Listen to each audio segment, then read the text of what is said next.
Nabuo ang LGBTQ+ community mula sa maliliit at tagong grupo noong early 90s na unti-unting naging organisasyon noong 1950s to 1960s.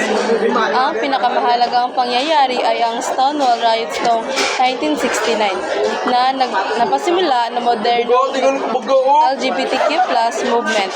Pagkatapos nito, nagsimula ang Pride March at lumawak ang mga grupo at kilusan hanggang maging isang global community na nagtataguyod ng pantay na karapatan at pagtanggap sa lahat ng identidad.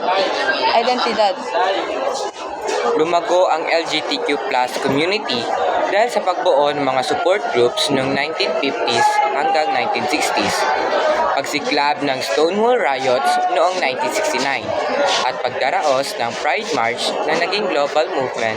Malaking tulong din ang mga media at internet, pati na rin ang mga social media sa pagpalawak ng mga LGBTQ+ communities, pati ang mga pagbabago sa batas at mas malawak na pagtanggap ng lipunan na lalo pang nagpapalakas at nagpalawak sa komunidad.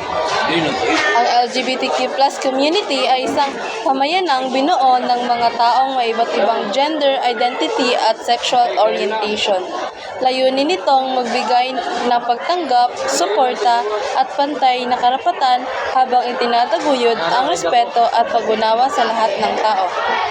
Sino nga ba ang kauna-unahang transgender sa buong mundo? Ang kauna-unahang kilalang transgender woman sa mundo na sumailalim sa gender-affirming surgery ay si Lily Elbe ng Denmark. Sino si Lily Elbe? Siya ay pinanganak bilang inner Wegener noong 1882 sa siyang pintor at asawa ng artist na si Gerda Wegener noong 1930. Siya ang unang taong naitala sa kasaysayan na sumailalim sa serye ng gender-affirming surgeries or sex reassignment surgeries. Naging simbolo siya sa lakas ng loob at pagkilala sa gender identity sa maagang bahagi ng 1990s. Bakit siya itinuring na una?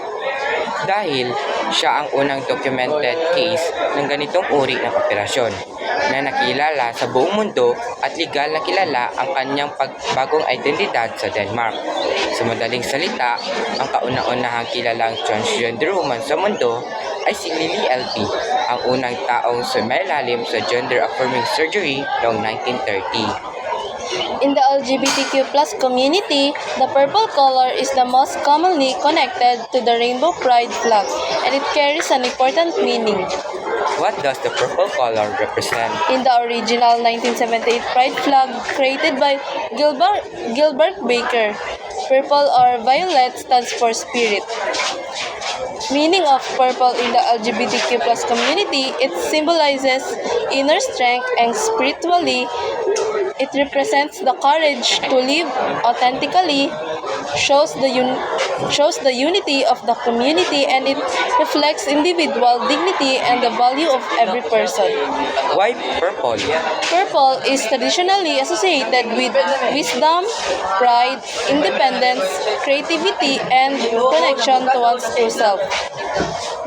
That's why it appears in the pride flag, to honor the spirit and identify the LGBTQ+ individuals.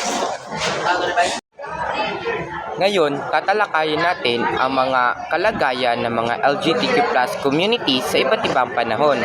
Noong pre-colonial, malaya at mataas ang respeto sa mga LGBTQ+ community, lalo na sa mga babaylan na may mahalagang tungkulin sa lipunan. Noong panahon naman ng Kastila, naging masama ang tingin sa pagiging bakla dahil sa Kristyanismo. Nagsimula ang matinding diskriminasyon noong panahon ng Kastila. Sa panahon naman ng mga Amerikano, mas moderno ang lipunan pero tinuturing pa rin ang homosexualidad bilang immoral o sakit. May diskriminasyon pa rin nagaganap. Sa panahon ng Hapones, tahimik at nagtatago ang LGBTQ+ dahil panahon ng giyera at konserbatismo, hindi ligtas maging hayag na bakla. Kasalukuyan naman, pinakamalaki ang pagtanggap at pagkilala sa mga LGBTQ+ community dahil may support na ito at may mga discrimination laws na ito. Pero ang mga LGBTQ+ community pa rin ay nakakapagtanggap ng diskriminasyon.